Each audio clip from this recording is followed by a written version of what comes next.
Muy buenas noches, distinguidos amigos y amigas que nos siguen de sus hogares. Bienvenidos a su programa Ni Más Ni Menos, como cada semana en su sección Dentro de la Justicia. Como ustedes saben, esta es una producción de Arturo Méndez Zarzuela en colaboración con Saturnino de Jesús Muñoz. Hoy estará con ustedes un colaborador de este programa, Chesnel Calcaño.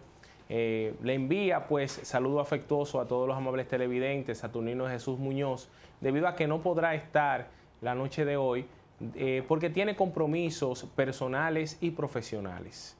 Esta noche pues tenemos con nosotros una invitada especial que tenía un buen tiempo que no nos acompañaba en el programa, pero muy bien, como dice Saturnino, es parte de la producción de este programa y pues tenía un tiempecito que no venía, ya hoy viene por acá hablando de un tema de mucho interés. Esta noche nosotros tendremos pues a la licenciada Elizabeth Rodríguez, coordinadora de la Defensa Pública de Espaillat, defensora categoría 3 y por demás también defensora interamericana ante el sistema interamericano. Y es sobre ese tema que ella esta noche nos va a desglosar de manera amplia. ¿Qué es eso? ¿Con qué se come eso? El sistema interamericano.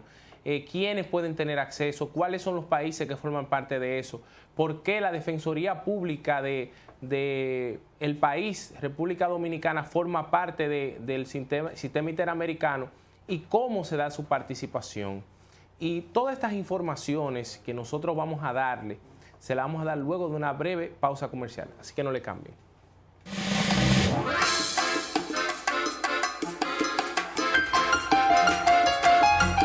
Ni más ni menos dentro de la justicia, como decíamos antes del corte comercial, tenemos con nosotros a la licenciada Elizabeth Rodríguez, coordinadora de la Defensa Pública de Espaillat, defensora categoría 3 y por demás una representante de la República Dominicana ante la Comisión Interamericana de Derechos Humanos y también ante la Corte Interamericana de Derechos Humanos.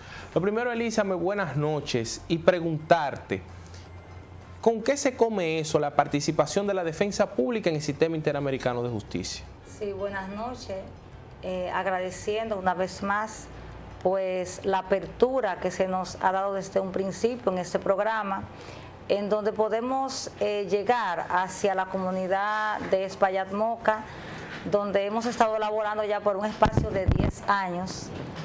Y respondiendo a tu pregunta, básicamente es importante que los amigos televidentes conozcan que hay un acceso al sistema interamericano que no es un sueño, que no es una ficción, que toda aquella persona, todo aquel ciudadano que se sienta vulnerado en sus derechos, y básicamente estamos hablando del ámbito de derechos humanos, puede y tiene la posibilidad de acceder ante el sistema interamericano, que muchas personas entienden que por el costo económico que representa, pues acceder ante esa instancia, no pueden.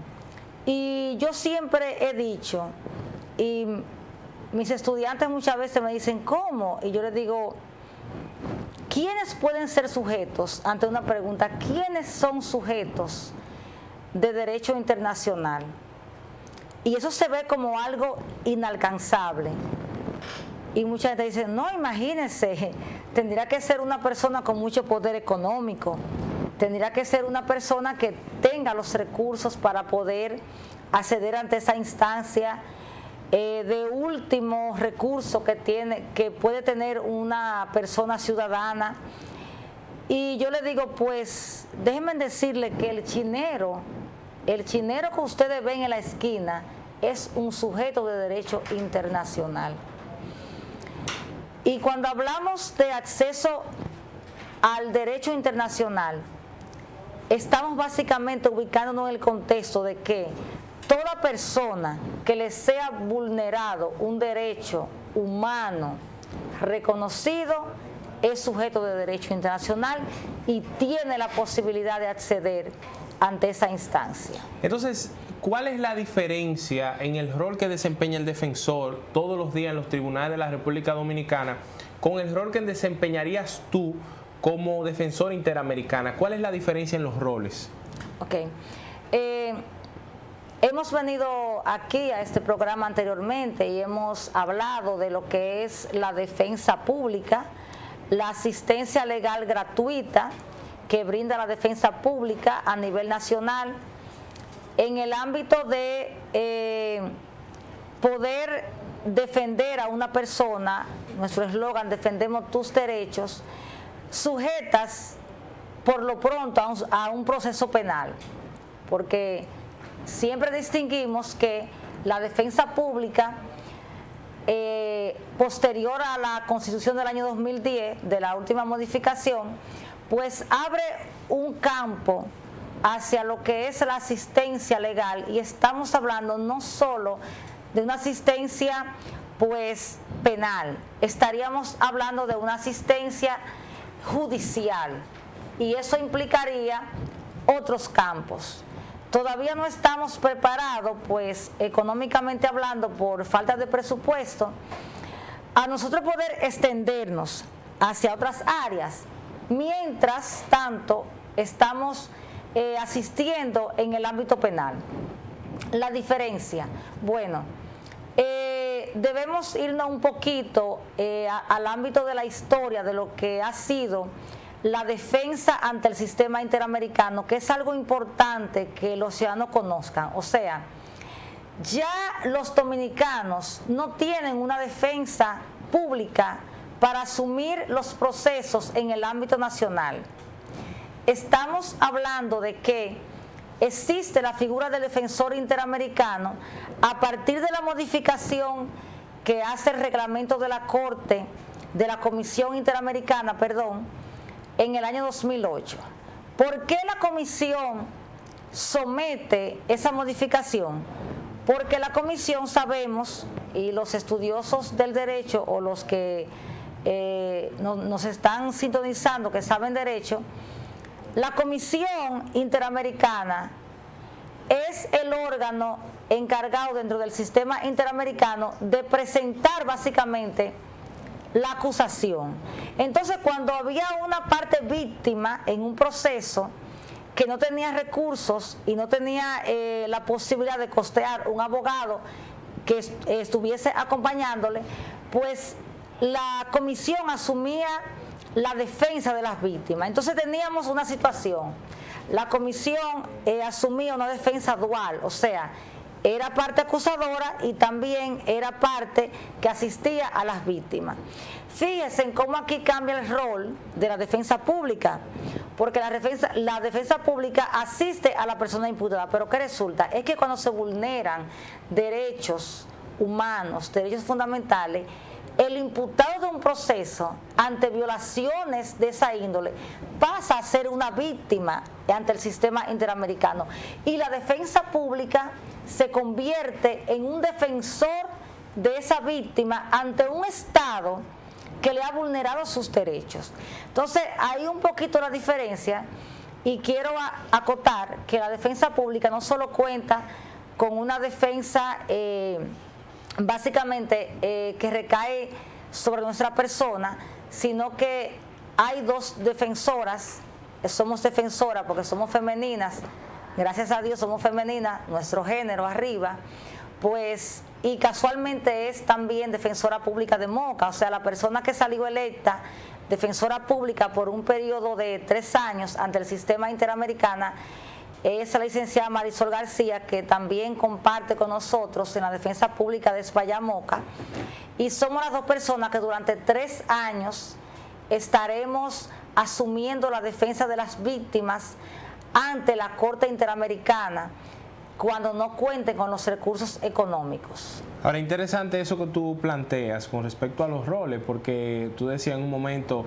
puede pasar una persona de ser imputada, es decir, de ser acusada por el Estado, a pasar a ser acusador del Estado, porque vemos que en el sistema americano, dentro de las palabras que tú muy bien explicas, siempre el acusado va a ser el Estado o una institución que dependa del Estado, porque como todos sabemos, el Estado, como tiene todo el poder punitivo, pues es el principal violador de derechos fundamentales o de derechos humanos.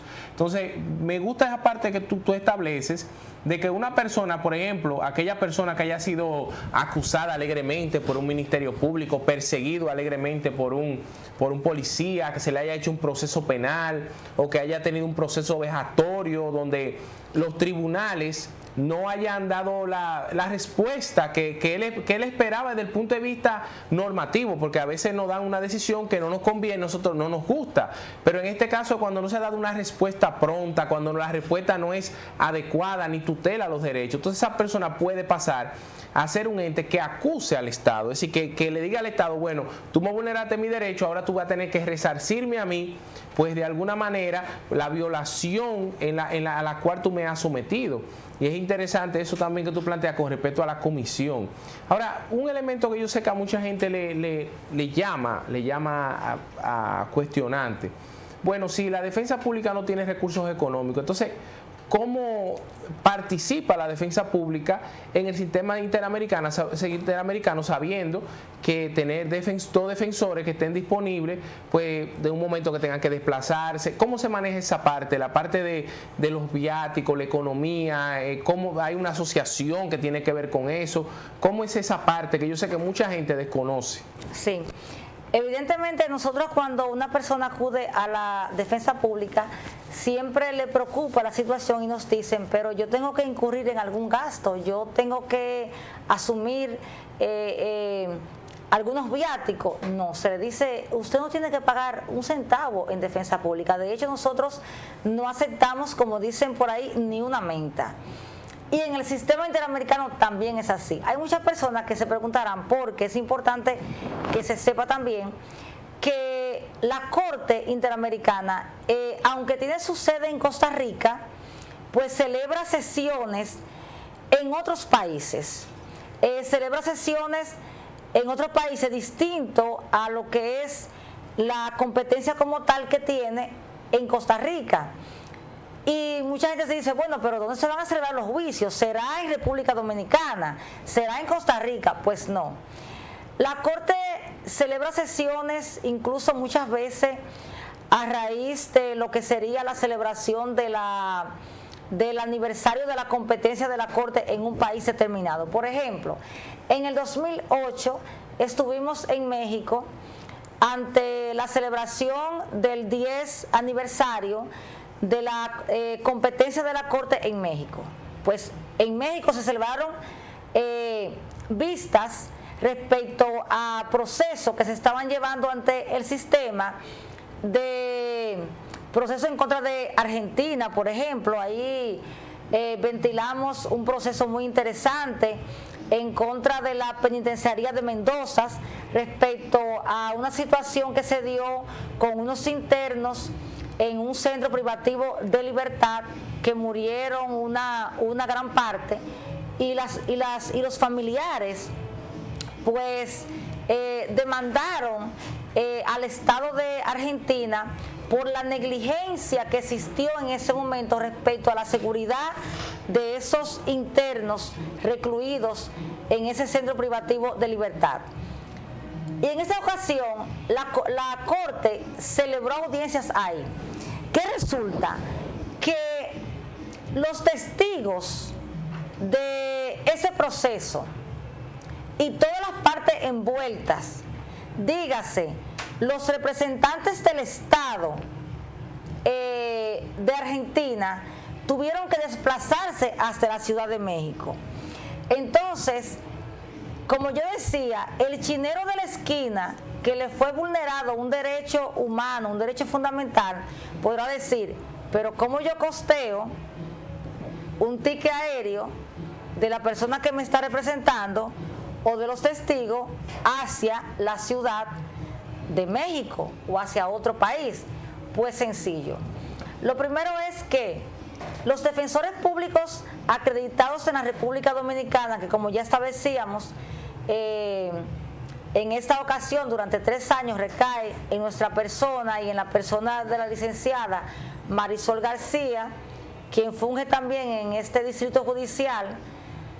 Pues nosotros estamos básicamente por la institución de la defensa pública, que nos sigue cubriendo básicamente lo que serían nuestros honorarios o nuestro sueldo neto que recibimos mensual, y los gastos son cubiertos a través de la AIDEF. La AIDEF es la Asociación Interamericana de Defensorías Públicas. Y hay otros organismos como la CEGIL, que la CEGIL es un organismo internacional que colabora bastante con el sistema interamericano, que también tiene una participación activa en lo que es algunos gastos económicos que se dan. Entonces no hay de qué preocuparse. El chinero de la esquina, la persona que más humilde de nuestro país, que le sea vulnerado un derecho, tiene, a partir de que existe la asistencia legal gratuita en el sistema interamericano, una asistencia efectiva que no tiene que preocuparse por ningún tipo de gasto, o sea, no se va a incurrir en ningún gasto. Y un punto importante es que existen también defensores interamericanos de otros países, porque muchas veces uno analiza una situación, y era lo que nosotros analizábamos a raíz de que en el artículo 39 del reglamento de la comisión se introduce la figura del defensor interamericano. Nosotros analizábamos un punto muy importante y decíamos, pero si el país, la República Dominicana, cuenta con una defensa pública y nosotros vivimos muchas veces quizás solicitando aumento de presupuesto, que queremos un mayor presupuesto para poder atender las demandas que tenemos actualmente. Entonces, el Estado que te paga a ti es el Estado que tú vas a enfrentar.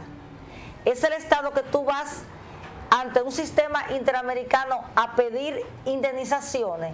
Entonces, como para ser un poquito ético, si se quiere, pues se contempla la posibilidad de que un caso de República Dominicana pueda ser asumido por un defensor de Costa Rica o por un defensor de Argentina, claro está.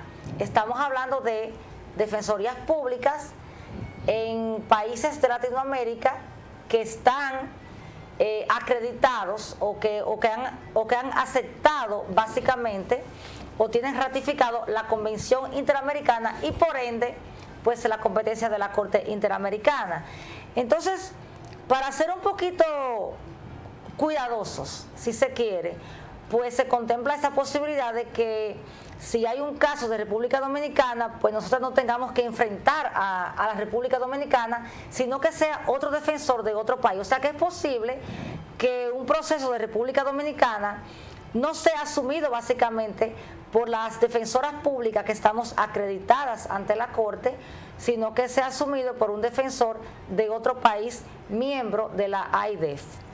Bueno, es importante que los amigos televidentes conozcan. Yo sé que hay muchos amigos que están sorprendidos porque este tipo de información pues no le llega al ciudadano de a pie, pero es importante que la gente se dé cuenta de que realmente si en el país del cual tú perteneces no se te tutela los derechos de manera adecuada, pues pudiera tú acceder mediante los mecanismos de las Cortes Interamericanas a través de lo que son sus distintos organismos, pues a la tutela de esos derechos. Sabemos bien que han habido muchas situaciones con respecto, y eso pasa también, Elizabeth, con el Tribunal Constitucional Dominicano, es decir, la efectividad de la ejecución de las decisiones. Vemos que ahora el Tribunal Constitucional creó una unidad de ejecución de sentencias y muchos tribunales se niegan a algo que establece la norma, que la norma dice que el tribunal debe dar la decisión y es también garante de la ejecución de su decisión. De ahí que muchos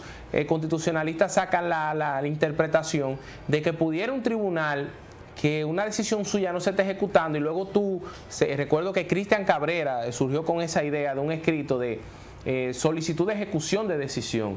y ahí solicitaron unas 30. Hay muchos tribunales pues que son menos garantistas, que dicen que solo las 30 solo lo pueden poner los tribunales civiles, pero la 30 es una medida coercitiva a los fines de que se cumpla una medida.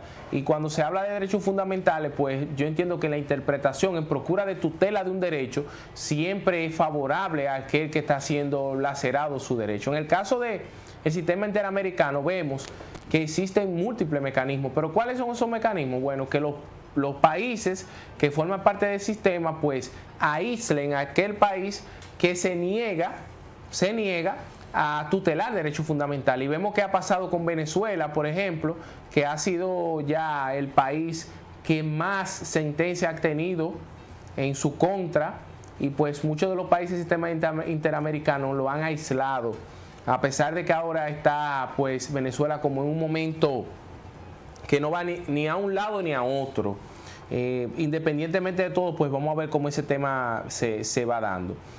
Sería un elemento importante, Elizabeth, que la gente sepa, ya la gente sabe que en cada provincia, distrito cabecera de provincia, existe una Oficina Nacional de la Defensa Pública, que hace unos años atrás pues solo había la de Santiago y el Distrito Nacional, pero ya la defensa pública se expande y continúa expandiéndose. Vemos que hoy estaba Rodolfo Valentín por Pedernales colocando una tarja en la oficina de allá, y vemos que en muchos sitios de los lugares más recónditos de la República Dominicana está la Oficina de Defensa Pública cumpliendo con la tutela del derecho de defensa. Ahora, yo quiero que tú le expliques a los amigos televidentes cómo ellos accesan a que alguien pueda llevarle su caso ante el sistema interamericano, y en qué momento, cómo ustedes se apoderan, porque muy bien como tú planteas, un caso que vaya en contra del Estado dominicano puede ser llevado por un defensor que no sea un defensor dominicano. Entonces me surge la pregunta, entonces ¿cómo se le envían los casos a ustedes? ¿Por apoderamiento de quién? ¿Cómo ustedes se apoderan? Todo eso yo quiero que tú se lo expliques de manera detallada a los amigos televidentes, pero luego de una breve pausa comercial, así que no le cambien.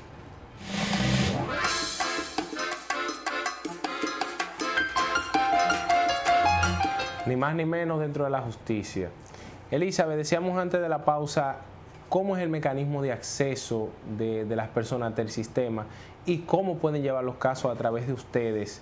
Además, ¿cómo a ustedes se le apodera de los casos, teniendo en cuenta que tú has establecido que necesariamente el defensor de la demarcación o del país no es quien va a darle asistencia a la persona de su país de origen?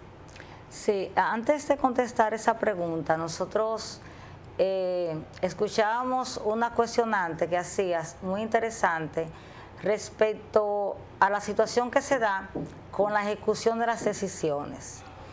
Yo diría y yo entiendo que en un país en donde existe una jurisdicción constitucional, como es el caso nuestro de República Dominicana, que tenemos la dicha de contar con una jurisdicción que vela precisamente por el respeto de una constitución, pues no deberíamos nosotros estar quizás accediendo o acudiendo ante una instancia, en este caso pues internacional, porque contamos a nivel nacional con una jurisdicción sui generis, como es el Tribunal Constitucional, que está precisamente para velar por el respeto de esos derechos.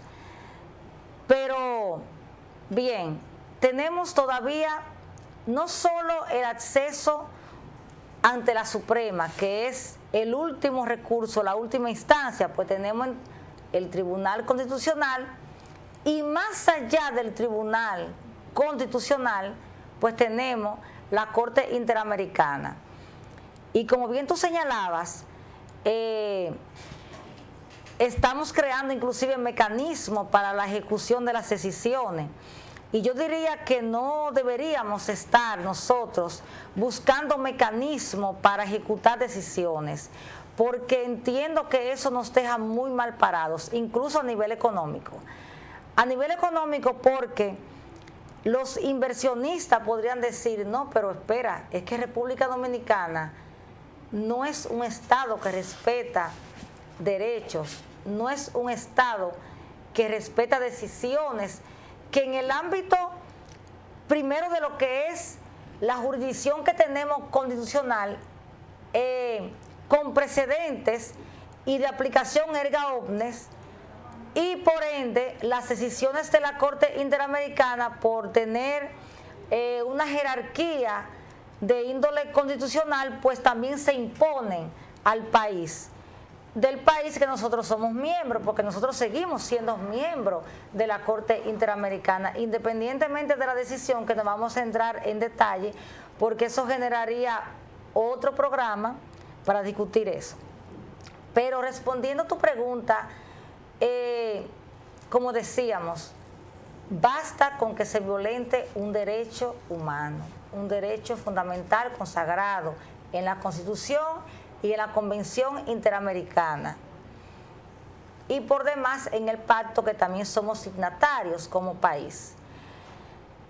Nosotros pudiésemos asumir la defensa una vez ya apoderada la comisión, pero la comisión se puede apoderar directamente, porque como decíamos, la comisión antes tenía una función dual, o sea, no era necesario que la persona tuviese recursos o tuviese una asistencia legal en ese momento. O sea que cualquier persona que le sea vulnerado un derecho, pues puede acudir directamente, pero no ante la Corte, ante la comisión primeramente, que es la que va a evaluar el proceso, verificar que se hayan violentado real y efectivamente esos derechos humanos y fundamentales, y entonces, una vez declarado admisible, pues esa demanda de parte de esa persona que es víctima de un Estado que le ha vulnerado sus derechos, pues apoderar la Corte. O sea, el apoderamiento no lo hace la defensa pública o la defensa interamericana, ¿verdad?, representada a través de la defensa pública, sino que lo hace la comisión. Entonces pudiésemos nosotros entrar en prima fase, o sea, nosotros ser directamente los defensores de esas víctimas, y posteriormente pues se decide si es otro defensor de otro país que va a asumirla, pero perfectamente las defensoras públicas, que somos dos defensoras, en este caso que estamos fungiendo como defensoras interamericanas, pudiésemos asumir esa asistencia a prima fase. Pero si la persona accede directamente a la comisión, pues también es admisible. Entonces, de alguna manera, la Comisión Interamericana funciona como fiscal y como juez instructor también para pues que no todo llegue a juicio. Pero me surge una pregunta como litigante, Elizabeth. ¿Cómo es la dinámica de las audiencias ante la Corte Interamericana? Es decir, ¿cómo se maneja? ¿Cuál es la prueba que prima? ¿Cómo se hace un interrogatorio igual como se hace en los tribunales? ¿Se da lo que es la contradicción? ¿Se da lo que es la inmediación? ¿Cómo se trabaja esa parte? Sí, para que nuestros amigos televidentes también comprendan, bueno, si es un país distinto muchas veces de donde sucedieron los hechos, pues cómo se van dando esas audiencias y cómo se da la etapa de fallo y todo ese tipo de elementos jurídicos que yo sé que a mucha gente le llama la atención. Bueno, nosotros nos sorprendimos cuando tuvimos la oportunidad de participar en las sesiones.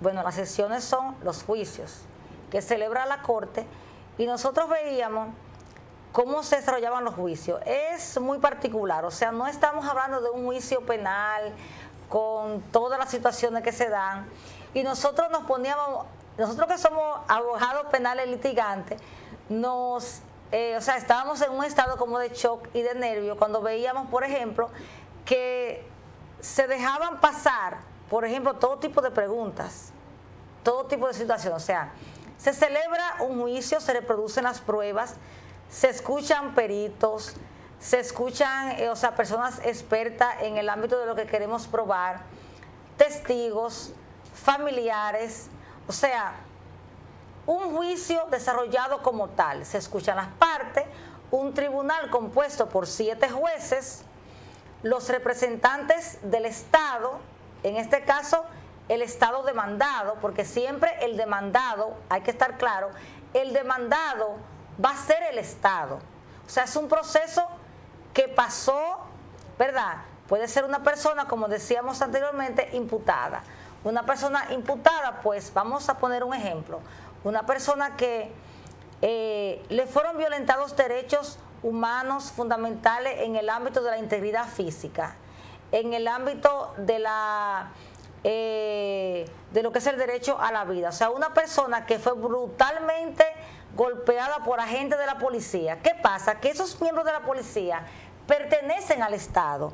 Por eso es importante que los órganos del Estado estén conscientes que el accionar que ellos realizan compromete al Estado. O sea, tenemos ahora una responsabilidad básicamente personal a raíz de las nuevas modificaciones, pero en el ámbito internacional, una persona ente del Estado, llámese juez, fiscal y hasta un defensor público, pues estaría comprometiendo al Estado básicamente.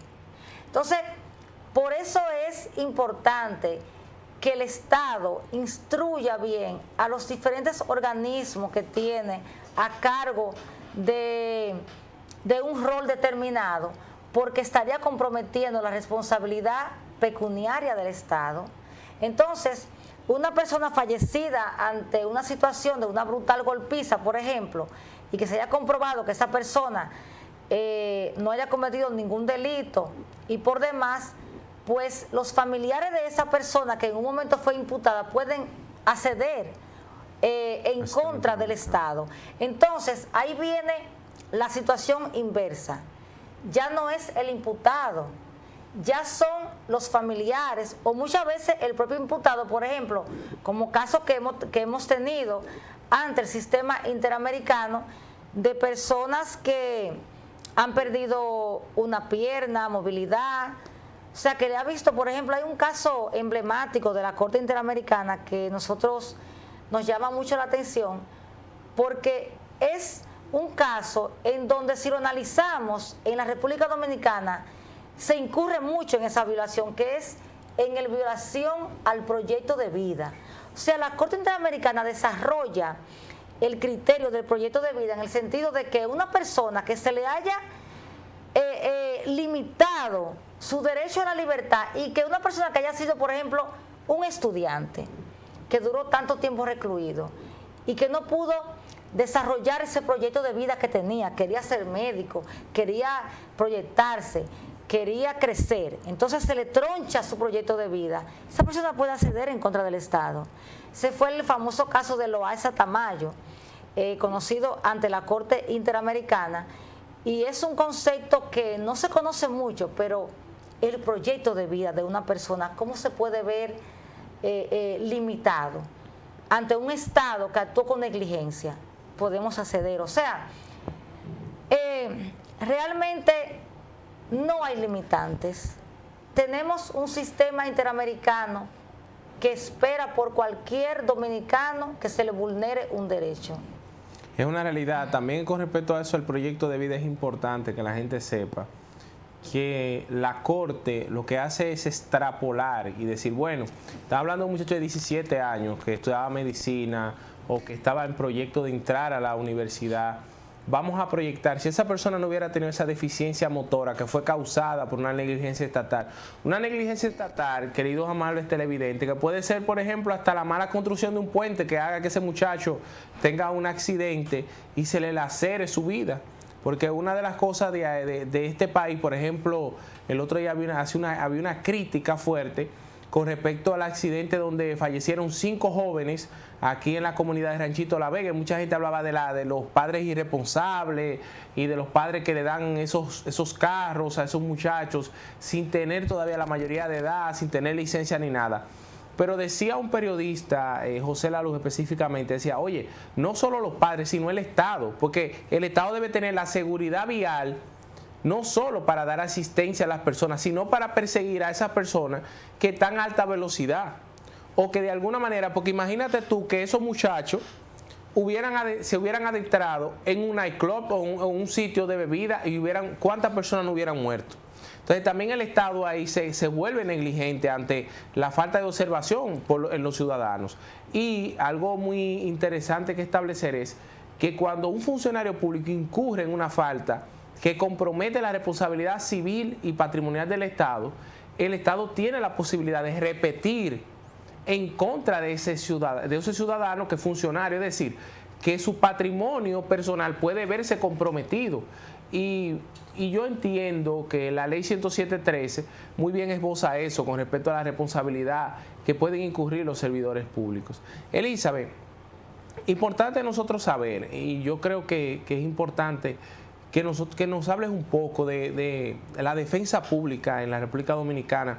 ¿Cuáles son los cambios que se ven en estos momentos y hacia dónde tú la proyectas en los siguientes años?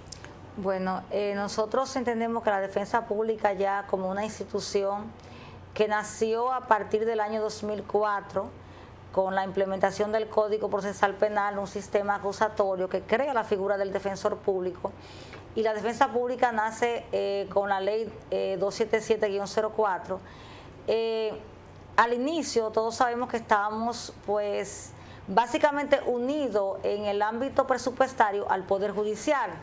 A partir del 2010, pues somos un órgano totalmente autónomo, con autonomía presupuestaria. Y esa autonomía presupuestaria que tenemos, pues es la que no nos ha permitido en los actuales momentos, pues desarrollarnos en el ámbito que deberíamos estar actualmente. Digo esto porque, aunque hablábamos de que la defensa pública está diseminada a nivel nacional, cuando hablamos a nivel nacional, todavía hay algunos distritos que no cuentan con defensa pública como tal, sino que tienen abogados de oficio, o sea, los abogados de oficio que existían actualmente. Y para poder abarcar a nivel nacional y cumplir con el voto de la Constitución, pues debemos tener recursos. Sin recursos, la defensa pública no puede pues cumplir con el voto constitucional, y de hecho hay muchas personas que nos abordan y nos dicen, pero ustedes solo defienden a la persona imputada. ¿Cuántos casos de víctimas nos llegan a nosotros? Y nosotros lo único que nos resta es decirle como un alivio, bueno, ustedes cuentan con el Ministerio Público, pero judicialmente la víctima no puede decir que cuenta con el Ministerio Público. No, es que ese es un error. Porque debe de ser objetivo. Ese es un error, que el Ministerio Público no está para defender víctimas. El Ministerio Público está para defender los intereses del Estado.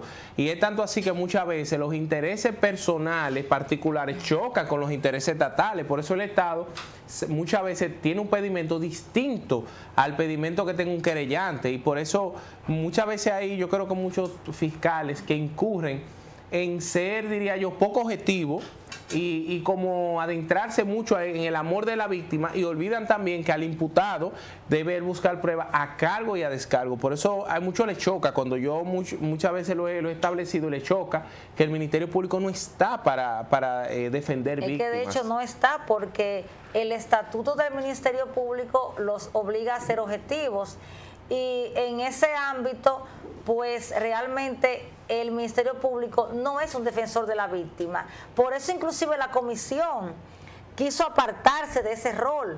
Por eso la comisión quiso que se creara y decir que la figura del defensor público de manera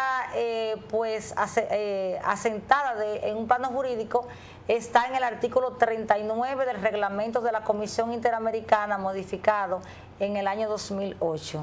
Bueno, queridos amables televidentes, siempre el tiempo en televisión apremia. Agradecemos la presencia de Elizabeth Rodríguez, coordinadora de la Defensa Pública de Espaillat, una amiga de este programa y parte de este programa, y pues la felicitamos en su rol ahora como defensora interamericana, al igual que a la compañera Marisol García, la licenciada Marisol García, defensora pública de Espaillat.